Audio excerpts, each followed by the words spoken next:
नमस्कार, बहुत स्वागत है आपका। मैं हूं रीनू। दुनिया में कोरोना के 38,22,989 मरीज सामने आए हैं, तो दुनिया में अब तक 2,65,084 लोगों की मौत हो गई है। अब तक 13,02,995 लोग स्वस्थ हुए हैं। अमेरिका में 74,807 लोगों की मौत हुई है। अमेरिका में अब तक 12,63,183 केस सामने आए हैं। दुनिया के 212 देशों में कोरोना फैला हुआ है।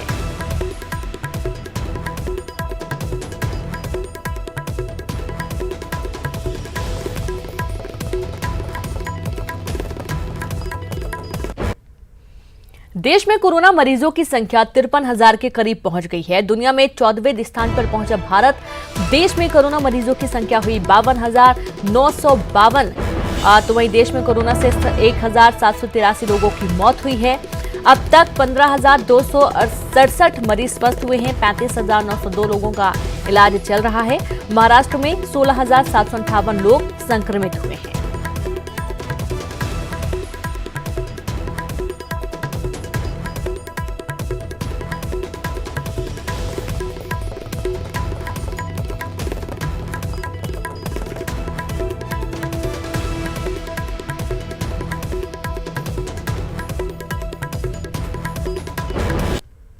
और अब बात करते हैं प्रदेश में पैर पसारते कोरोना की। एमपी में अब तक 3,233 कोरोना के केस सामने आए हैं, जिनमें से 1,299 हुए स्वस्थ, तो वहीं 188 लोगों की मौत हुई है। इंदौर में 1,699 पॉजिटिव केस सामने आए हैं, 83 की मौत हुई, 625 मरीज ठीक हुए। मुरैना में 23 पॉजिटिव केस, 14 मरीज स्वस्थ हुए। उज्जैन में 198 पॉजिटिव केस सामने आए हैं, 42 की मौत हुई, 54 मरीज स्वस्थ हुए। जबलपुर में 115 कोरोना पॉजिटिव मामले सामने आए हैं, 3 की मौत हुई, 15 मरीज स्वस्थ हुए। तो वहीं भोपाल में 638 कोरोना पीड़ित मरीज, 20 की मौत, 364 मरीज स्वस्थ है। ग्वालियर में 11 पॉजिटिव केस हैं, 6 मरीज स्वस्थ हुए। शिवपुरी में 3 पॉजिटिव केस हैं, 2 मरीज ठीक हुए। खरगोन में 80 कोरोना पॉजिटिव मामले सामने आए, जहां पर 8 मरीज की मौत हुई, 37 मरीज स्वस्थ हुए। छिंदवाड़ा में 5 कोरोना पॉजिटिव मामले, जिनमें से 1 की मौत हुई है। बड़वानी में 26 कोरोना पॉजिटिव केस हैं, 23 स्वस्थ हुए हैं। विदिशा में 13 पॉजिटिव केस हैं, 13 स्वस्थ हुए। बैतूल में 1 मामला सामने आया, जहां पर 1 मरीज स्वस्थ हुआ। होशंगाबाद में 36 पॉजिटिव केस हैं, 3 की मौत हुई, 19 लोग स्वस्थ हुए। श्योपुर में 4 पॉजिटिव केस, रायसेन में 64 मामले, 3 की मौत, 22 लोग ठीक हुए। खंडवा में 50 पॉजिटिव केस हैं, 7 की मौत हुई, 32 मरीज स्वस्थ हुए। धार में 76 पॉजिटिव केस, 1 की मौत, 26 स्वस्थ। देवास में 30 कोरोना पॉजिटिव मामले, 7 की मौत, 12 स्वस्थ। शाजापुर में 7 कोरोना पॉजिटिव केस, जहां 6 मरीज स्वस्थ हुए। तो वहीं सागर में 5 पॉजिटिव मामले, 5 मरीज स्वस्थ हुए। मंदसौर की बात करेंगे, 52 पॉजिटिव केस, 4 मरीजों की मौत हुई, 6 मरीज ठीक हुए। रतलाम में 20 मामले सामने आए, 12 मरीज स्वस्थ हुए।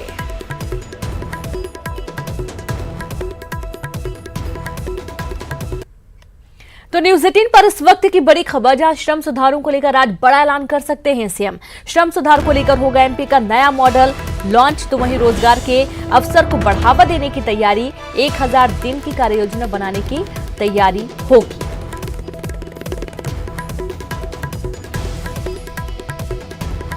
और अधिक जानकारी के साथ संवाददाता शरद जुड़ गए। शरद, आज श्रम सुधारों को लेकर बड़ा ऐलान कर सकते हैं सीएम, पूरी जानकारी दें। हाँ बिल्कुल, देखिए रीनू, आज मुख्यमंत्री शिवराज सिंह चौहान 2 बजे फेसबुक के जरिए एक प्रेस ब्रीफिंग भी करेंगे और संभवतः ये माना जा रहा है कि उसी दौरान वो इस श्रम सुधार कानून का जो नया मॉडल है उसको पेश करेंगे। देखिए, कोरोना आपदा के दौरान में जो उद्योग धंधे हैं या कारोबार हैं, उनके सामने भी कई तरीके की बड़ी चुनौतियाँ सामने आई हैं। इन चुनौतियों से कैसे निपटा जाए और उसके लिए क्या कुछ कदम उठाए जा सकते हैं, इसका एक खाका सरकार ने तैयार किया है। जो जानकारी न्यूज़ 18 के पास आई है उसके मुताबिक इसमें कई सारी सहूलियतें देने की तैयारी है। मसलन जो अभी काम करने की अवधि है मजदूरों की फैक्ट्रियों में, उसमें 72 घंटे का जो ओवर टाइम का टाइम है वो कराने की मंजूरी दी जा सकती है। हालांकि ये भी सरकार ने साफ किया है कि मजदूरों से जब अतिरिक्त काम कराया जाएगा तो उसका पैसा भी उनको देना होगा, लेकिन वो तय अवधि से ज्यादा काम करा सकते हैं। साथ ही साथ में जो उद्योग धंधे हैं उनमें 1000 दिनों की जो कार्य योजना है वो सरकार तैयार करेगी और ये तय करेगी कि इन 1000 दिनों में जो लोग, अगर मान लीजिए किसी की नौकरी गई है, किसी मजदूर की, या काम उसका छूट गया है, तो फिर उसमें किस तरीके से काम किया जा सकता है, इसका एक मॉडल पेश करेंगे मुख्यमंत्री। साथ ही साथ में जो उद्योग धंधों के लिए या कारोबार लगाने के लिए अनुमतियां अलग अलग चाहनी होती थी, उनको भी अब एक ही दिन में समाधान करने का फैसला किया गया है। करीब 90 ऐसे प्रावधान हैं जिनमें छूट देने की तैयारी की गई है। साथ ही साथ में दुकानों के खोलने का जो वक्त है वो भी सरकार बढ़ाने की तैयारी में है। और ये माना जा रहा है कि आज जब प्रेस ब्रीफिंग करेंगे मुख्यमंत्री और नया मॉडल पेश करेंगे तो उसमें ये बात भी शामिल होगी कि जो दुकानें हैं वो रात 12 बजे तक भी खोली जा सकेंगी। तो इस तरीके के जो प्रावधान हैं, जो छूट हैं, वो नए मॉडल में जो श्रम कानूनों का आज सामने आएगा, संभवतः 2 बजे प्रेस ब्रीफिंग करेंगे मुख्यमंत्री फेसबुक के जरिए में, तो फिर इसको वो जनता के सामने रखेंगे। जी बिल्कुल शरद, शुक्रिया जानकारी के लिए। तो इस तरीके से आज इस योजना को लॉन्च भी किया जाएगा और बड़ा ऐलान हो सकता है। तो वही श्रमिकों को लेकर हैदराबाद से चली स्पेशल ट्रेन आज कटनी पहुंची। स्पेशल ट्रेन से 997 श्रमिक यहां पहुंचे और ये श्रमिक कटनी समेत आसपास के जिलों के रहने वाले बताए गए हैं। इन सभी के लिए जिला प्रशासन के द्वारा खाना की भी व्यवस्था की गई। ट्रेन से उतरते ही सभी श्रमिकों की थर्मल स्क्रीनिंग की गई और इन मजदूरों को अपने अपने जिले और गांव भेजने के लिए 35 बसों का इंतजाम किया गया। और कैमूर जा रहे हैं। खाना वाना सब मिला है ट्रेन में। टिकट का पैसा नहीं मिला, नहीं लिए हमसे। टिकट मिला है। तो परसों की नाइट निकले, आज पहुँचे। इसमें आपको क्या क्या सुविधा दी गई? इसमें खाना पानी अपने को सब सुविधा देगा। टिकट भी दी गई। पास पैसा लिया गया था? नहीं, कोई पैसे नहीं लिया गया। और कौन कौन है आपके साथ? मेरी फैमिली, मेरे बच्चे, सभी कोई। वहाँ आप क्या करते थे? वहाँ में ड्राइवरी। तेलंगाना में फंसे मध्य प्रदेश के 1030 प्रवासी मजदूरों को लेकर एक स्पेशल ट्रेन बुधवार रात को यहां भोपाल के हबीबगंज रेलवे स्टेशन पहुंची। विशेष ट्रेन से भोपाल आए सभी मजदूरों का पहले स्टेशन पर ही स्वास्थ्य की जांच की गई। प्रशासन ने मजदूरों को पानी, खाना और बिस्किट के पैकेट दिए, जिसके बाद इन मजदूरों को अपने अपने जिलों में बस के जरिए भेजा गया। मजदूरों में भोपाल सहित प्रदेश के 33 जिलों के लोग शामिल हैं। बाद हैदराबाद में फंसे मजदूरों की आज वापसी हुई है और ये स्पेशल ट्रेन है जो मजदूरों को लेकर भोपाल पहुंची है। आप ये देख सकते हैं, ये ट्रेन है जो हैदराबाद से चलकर भोपाल आई है। उसमें 1000 से ज़्यादा मजदूर भोपाल पहुंचे हैं और इनका सामान आप देख सकते हैं। इनके ऊपर जो दर्द था वो ख़त्म अब हो चुका है। कहीं ना कहीं इन लोगों में एक खुशी इस बात को लेकर ज़रूर है कि यह भोपाल के लिए जो रवाना हुए थे, लंबे समय से इस बात को लेकर इंतज़ार कर रहे थे कि भोपाल पहुंचेंगे। लॉकडाउन के बाद लगातार फंसे हुए थे। ये सीधे आप तस्वीरें देख सकते हैं कि अपना पूरा सामान लेकर, क्योंकि अब लोगों को लगता है कि लॉकडाउन जिस तरीके से लागू हो रहा है, जिस तरीके से दिन ब दिन उसको बढ़ाया जा रहा है, उसके बाद ये ज़रूरी हो गया है कि लोग अपने घर पे पूरे सामान के साथ वापस लौटे। कहाँ फंसे थे आप? कितने दिनों से? हैदराबाद। कितने दिनों से फंसे हुए थे? 1 महीने से। किस काम के लिए गए थे? खिलौने बेचने गए थे। वहाँ खर्चा पानी मिल रहा था यानी पूरा? मिल रहा है। ट्रेन में कोई दिक्कत आई हो? कोई दिक्कत नहीं। बच्चों को भी इस बात का संतोष है कि वो अपने घर के लिए अब वापस लौटेंगे। तो ये ट्रेन जो भोपाल पहुंची और इसके बाद इसी तरीके से लगातार दूसरी ट्रेनें भी भोपाल पहुंचेंगी और मजदूरों की घर वापसी हो सकेगी। कैमरामैन अनिल गवई के साथ अनुराग श्रीवास्तव, न्यूज़ 18 भोपाल। हैदराबाद से भोपाल लौटे मजदूरों पर जहां घर लौटने की खुशी थी, वहीं उनसे इस यात्रा के लिए किस भी तरह का किराया नहीं लिया गया, जिसके लिए उन्होंने सरकार को धन्यवाद दिया। के बाहर फंसे मजदूर अब अपने घरों को वापस लौटने को तैयार हैं और यहाँ पर हम आपको दिखा दें वो तस्वीरें जो हैदराबाद से निकलकर भोपाल पहुंचे हैं। ये अपने पूरे सामान के साथ घर को वापस लौट रहे हैं। बड़वानी जिले के ये मजदूर हैं, अलग अलग जिलों के ये मजदूर हैं जो अपने घरों को वापस लौट रहे हैं। आप लोगों ने टिकट लिया? टिकट नहीं सर, कोई नहीं टिकट लिया, वो खुद सरकार दिया टिकट। कोई पैसा वगैरह नहीं लिया? नहीं सर, कुछ। ट्रेन में कोई दिक्कत हो? खाने मोने पीने के? खाने भी उधर दिया था सर। यहाँ भोपाल में नहीं मिला सर। कुछ पैकेट मैकेट या कुछ आपको सामान? नहीं, कुछ नहीं सर। तो यहाँ भोपाल में भी हालांकि खाने के पैकेटों का इंतजाम किया था, लेकिन ट्रेन में मजदूरों को जो है खाने का इंतजाम किया गया। आपने भी कोई टिकट वगैरह लिया गया आप लोगों से? कुछ पैसे या टिकट का कुछ खर्चा? कुछ नहीं दिया, नहीं लिया। भोजन वगैरह मिला आपको? हाँ मिला। तो ये वो मजदूर है जो अपने घरों को वापस लौट रहे हैं। आप अपने घरों को वापस लौट रहे हैं, कोई खुशी है? कहाँ के रहने वाले हैं, अपने घर लौट रहे हैं, खुशी है इस बात की? हाँ हम MP सेंधवा के ये मजदूर हैं और इनके चेहरे पर इसी बात को लेकर खुशी है कि वो अब अपने घरों की तरफ लौट रहे हैं। और सबसे बड़ी बात है कि इस बार मजदूरों की फिक्र अब सरकार ने करना शुरू कर दिया और यही कारण है कि किसी मजदूर से कोई किराया नहीं लिया गया। कैमरामैन अनिल गवई के साथ अनुराग श्रीवास्तव, न्यूज़ 18 भोपाल। लॉकडाउन में फंसी आर्चरी खिलाड़ी करीब 1.5 महीने बाद अपने घर पहुंचेंगे और ये खिलाड़ी लॉकडाउन के चलते भोपाल में ही फंस गई थी। अब जिला प्रशासन ई पास के जरिए खिलाड़ी को इनके घर पहुंचाने की तैयारी कर रहा है।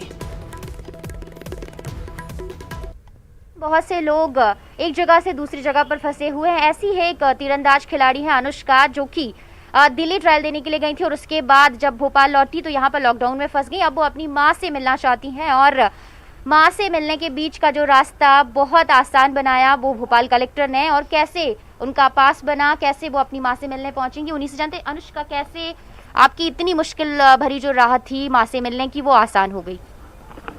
मेरा सिलेक्शन हो गया दिल्ली में और मैं अनुष्का विश्वकर्मा हूँ, नेशनल आर्चरी प्लेयर, और मेरा खेलो इंडिया में चयन हो गया। पर मैं जो उसके बीच मुझे छुट्टियाँ मिली, उस छुट्टियाँ में मैं अपनी माँ से मिलने नहीं जा पा रही क्योंकि बीच में लॉकडाउन पड़ गया।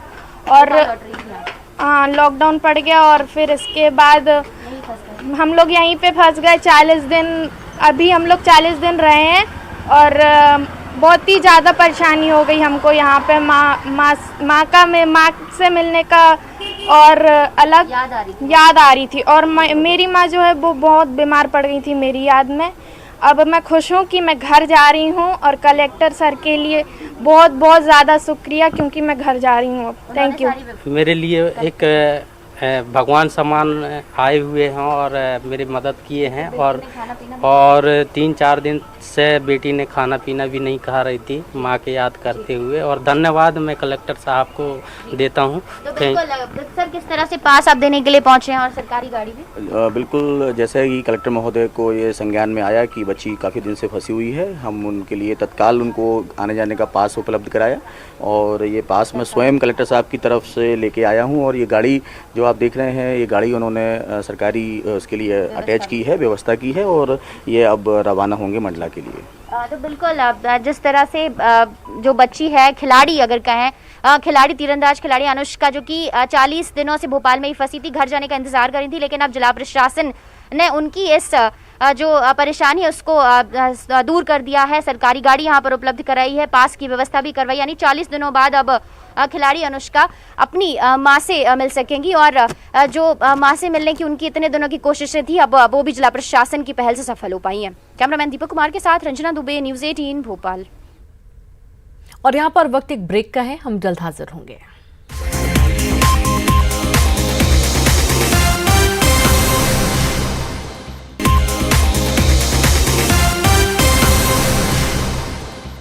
ब्रेक के बाद एक बार फिर से आप सभी का स्वागत है। छत्तीसगढ़ में शराब की दुकान खुलते ही सियासत तेज हो गई है। शराब के बहाने बीजेपी ने कांग्रेस सरकार को घेरना शुरू कर दिया है। पूर्व सीएम रमन सिंह और राजनांदगांव के सांसद संतोष पांडे ने सरकार पर निशाना साधा। पूर्व मुख्यमंत्री रमन सिंह ने प्रेस कॉन्फ्रेंस कर सरकार के फैसले पर सवाल खड़े किए, तो बीजेपी सांसद संतोष पांडे ने शराब की होम डिलीवरी पर सवाल उठाया। कोरबा में पूर्व गृह मंत्री ननकी राम कंवर ने भी सरकार को आड़े हाथों लिया। पूर्व मंत्री ब्रजमोहन अग्रवाल और भाजपा सांसद सुनील सोनी ने भी राज्य सरकार पर निशाना साधा। महासमुंद में भाजपा प्रवक्ता श्री चंद्र सुंदरानी ने भी प्रदेश सरकार पर जमकर हमला बोला और शराब दुकान खोलकर सोशल डिस्टेंसिंग की धज्जियां उड़ाने का गंभीर आरोप भी लगाया। वहीं पूर्व आबकारी मंत्री अमर अग्रवाल ने प्रदेश के कांग्रेस सरकार की आलोचना करते हुए एक बार फिर पूर्ण शराबबंदी की मांग की। अकलतरा के पूर्व विधायक और प्रभारी बिलासपुर ग्रामीण कांग्रेस चुन्नी लाल साहू ने भी कहा कि पूरे देश में कहीं भी कानून के माध्यम से नशाबंदी सफल नहीं हो सकी है। आने वाले समय में जब तक कोरोना का संकट है, ये शराबबंदी तो कर नहीं पाएंगे। लगता है कि ये घोषणा जनता के साथ किया गया वादा विश्वासघाती होगा। कम से कम 3 महीने जब तक कोरोना का संकट है, तब तक तो कम से कम शराब को ना बेचें। लोग जरूरत की एक बोतल के स्थान पर 4-4, 5-5 बोतल खरीद रहे हैं और इससे उनके स्वास्थ्य पर भी बहुत बुरा प्रभाव पड़ेगा। देखिए, मैं समझता हूं कि वर्तमान सरकार ने चुनाव के समय नशाबंदी के लिए वादा किया था, उसको किया नहीं। और आज जब सब जगह कोरोना का संक्रमण चल रहा है, ऐसे में शराब दुकान खोल करके निश्चित रूप से संक्रमण को ज़्यादा बढ़ावा देने की कार्रवाई कर रहा है। वहीं विपक्ष के आरोपों का नगरीय प्रशासन मंत्री शिव डहरिया और कांग्रेस ने जवाब दिया। उन्होंने कहा कि संकट की घड़ी में बीजेपी सहयोग के बजाय राजनीति कर रही है। कांग्रेस प्रवक्ता विकास तिवारी ने भी विपक्ष के आरोपों का जवाब दिया।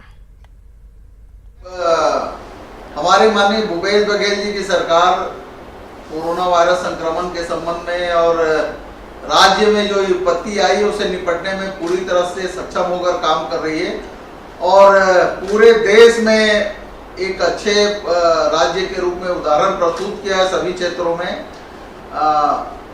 चाहे इसके संक्रमण को रोकने के लिए लॉकडाउन की स्थिति में प्रदेश में मजदूरों को मदद पहुंचाने के लिए, गांव के गरीब लोगों को मदद पहुंचाने के लिए भारतीय जनता पार्टी के पूर्व मंत्री बृजमोहन अग्रवाल और सांसद सुनील सोनी अपनी नेतागिरी चमकाने के लिए प्रेस वार्ता का आयोजन तो करते हैं, लेकिन पहले उन्हें ये बताना चाहिए कि 1 मई जो बृजमोहन अग्रवाल जी का जन्मदिन था, उस दिन सोशल डिस्टेंसिंग का पालन उनके बंगले में हुआ कि नहीं हुआ। उनके बंगले के बाहर सैकड़ों गाड़ियां खड़ी थी और सैकड़ों लोग उनके बंगले के अंदर क्या कर रहे थे ये कोविड के समय में, जबकि सोशल डिस्टेंसिंग की बात वो खुद उठा रहे। दूसरी बात, जो सांसद सुनील सोनी ने स्वास्थ्य व्यवस्था पर बात उठाई, ये वही सांसद सुनील सोनी है जो पूर्व में महापौर रहे और इनके महापौर रहते दान की अस्पताल की जमीन पर कमर्शियल कॉम्प्लेक्स बनाया गया और अस्पताल को 4थे माले पर चढ़ाया गया। केवल और केवल बयानवीर बनने की राजनीति भारतीय जनता पार्टी कर रही है और मुख्यमंत्री भूपेश बघेल के पूरा मंत्रिमंडल और पूरी कांग्रेस पार्टी शिद्दत के साथ कोरोना वायरस के संक्रमण को प्रदेश में फैलने से रोकने के लिए गुना से खबर, जहां जेल में महिला बंदी के साथ मारपीट का आरोप है। महिला जेल प्रहरी पर मारपीट के आरोप लगे हैं। जेल में मौजूद कर्मचारियों ने भी लाठियों से पिटाई की। जेल में कैदियों से वसूली के गंभीर आरोप लगे तो वहीं जेल डीआईजी तक मारपीट की जानकारी पहुंची, शिकायत पहुंची। जेलर दिलीप सिंह ने मामले को दबाने की कोशिश की।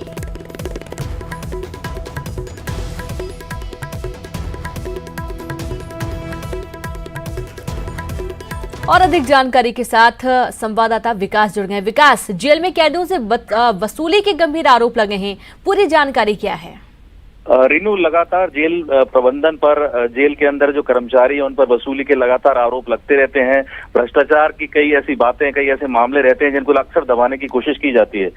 उसी को लेकर अब एक महिला बंदी है, उसके साथ जो जबरदस्त तरीके से जो मारपीट की गई है उसमें सीधे तौर पर आरोप लगे हैं। महिला जेल प्रहरी है रीना मिश्रा और प्रियंका भार्गव, दोनों के खिलाफ में यहाँ पर आरोप लगाए गए हैं। चिकित्सकों की टीम ने भी जब अस्पताल जेल के अंदर पहुंचकर जब जांच की तो काफी गंभीर स्तर पर जो घाव थे महिला के जिसके साथ मारपीट की गई थी उन्हें देखने को मिला। चिकित्सकों ने भी इस बात का खुलासा किया है। लेकिन जब इस मामले में जेलर जो है, जिला जेल के जेलर हैं दिलीप सिंह, उनसे बात करने की कोशिश की गई तो उन्होंने पूरे मामले को कहीं ना कहीं दबाने की कोशिश की है। लेकिन चूंकि मामला काफी बड़ा है तो ये अब डीआईजी भोपाल तक, डीआईजी जेल है जो उनके समक्ष इस पूरे मामले की अब जांच शुरू हो गई है और माना जा रहा है कि जेलर दिलीप सिंह के खिलाफ भी बड़ी कार्रवाई हो सकती है, चूंकि लगातार भ्रष्टाचार, अनियमितता है वो जिला जेल में काफी बड़े स्तर पर यहाँ पर हावी हो चुकी थी। उसी को लेकर जो कैदियों और बंदियों के साथ में जो दुर्व्यवहार यहाँ पर लगातार किया जाता है उसी को लेकर यहाँ पर शिकायत भी हुई है। फिलहाल इस पूरे मामले पर, इस पूरे हाई प्रोफाइल मामले में अब प्रशासन जो है, जेल प्रशासन, उन्होंने भी अब कहीं ना कहीं कार्रवाई शुरू कर दी है। बिल्कुल विकास, आप लगातार बने रहें। तो एक तरफ जहां महिला जेल प्रहरी पर मारपीट के आरोप पे प्रशासन ने कार्रवाई शुरू कर दी है, जेल डीआईजी तक ये मारपीट की शिकायत पहुंची है। जेलर दिलीप सिंह ने मामले को दबाने की कोशिश भी की।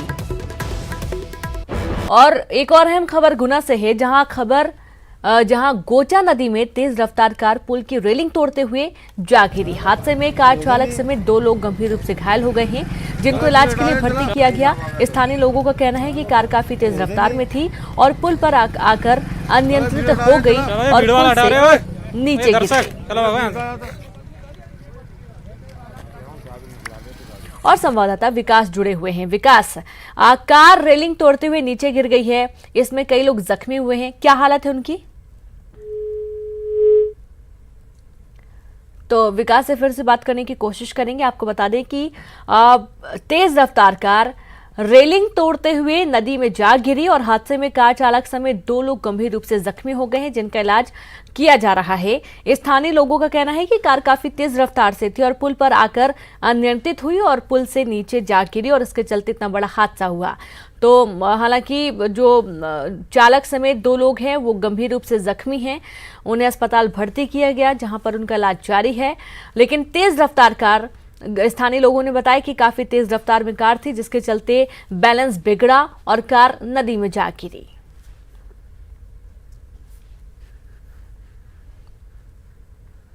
और इसी के साथ इस बुलेटिन में इतना ही। नमस्कार।